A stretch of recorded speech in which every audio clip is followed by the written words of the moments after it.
Čau, já jsem Honza Elzoj Pařízek, je mi 23 let, pocházím z Kutné Hory a aktuálně bydlím v Praze a hraju Valorant za sekci Entropic Bravo. Market. Seconds left. One enemy remaining. Zranění jsem začal asi v 11 letech na Call of Duty 2, kdy mě k tomu přivedl můj brácha a vyrůstal jsem na Gameparku asi jako každý jiný. A zažil jsem tam svoje první turnaje, svoje první týmy a taky svoje první lanky.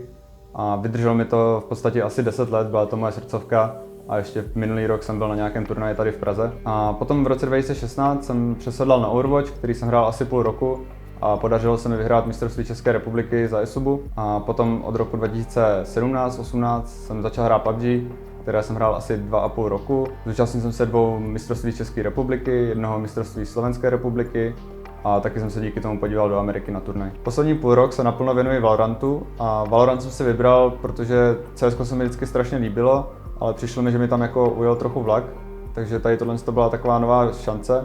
Zároveň ta hra je podobná trochu Overwatchi, nebo přebírá nějaké aspekty z toho, což mě vyhovuje, protože já si dokážu převzít ty svoje zkušenosti právě z toho Overwatche. V podstatě už v prvním dnem Valorant bety jsme měli složený jádro týmu pod názvem Ferrari Peak, se kterým jsme měli ambice dostat se na špičku české scény a potom i Evropy. Díky našim výsledkům, které jsme měli dominantní na české scéně, jsme se dostali do kontaktu s Entropicem. Už po prvním hovoru s managementem Entropicu jsme věděli, že to pro nás bude ta správná volba, jelikož jejich vize a ambice se ztotožňovaly s našimi.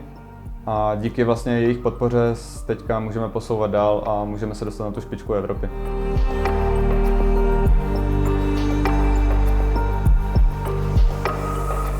Tak teďka jsme tady v Kutné Hoře a máme tady hezký výhled na Svatou Barboru. A musím říct, že za těch 20 nebo více jak 20 let, co jsem tady vyrůstal, tak jsem na tyhle pohledy byl zvyklý a nějak jsem to asi tolik nevnímal.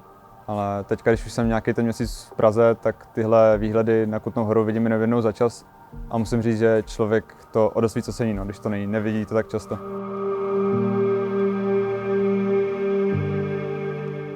K hrám jsme se dostali už poměrně hodně normala.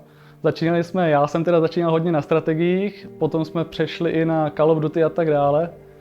Čehož já jsem postupně nechal, začal to hrát o to víc brácha. Na začátku jsem ho porážel, ale od určité chvíle už jsem neměl šanci. V podstatě asi od té chvíle, co začal jezdit na ty první lanky tady v Česku a postupně se dostával i do zahraničí, takže jezdili do Nizozemska, do Chorvatska a tak dále, tak to už ukazovalo, že je dobrý.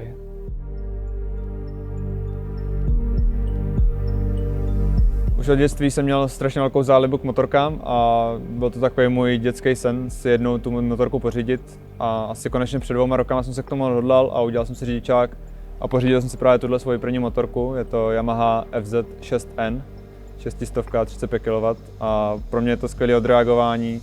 Kdykoliv si potřebuji pročistit hlavu, tak se prostě jedu projet na pár hodin na motorce a je to super.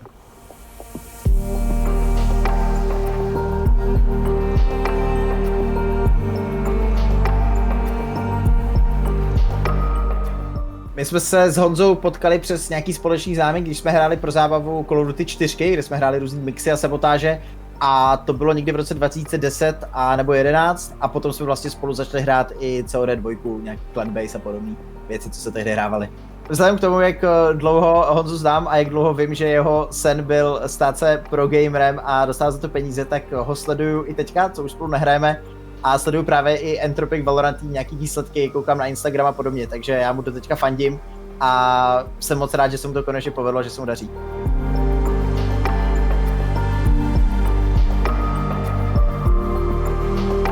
O Honzovi bych řekl, že vlastně od mala, když byl malej, tak byl takový sportovní typ, takže jsem si myslel, že bude do toho sportu.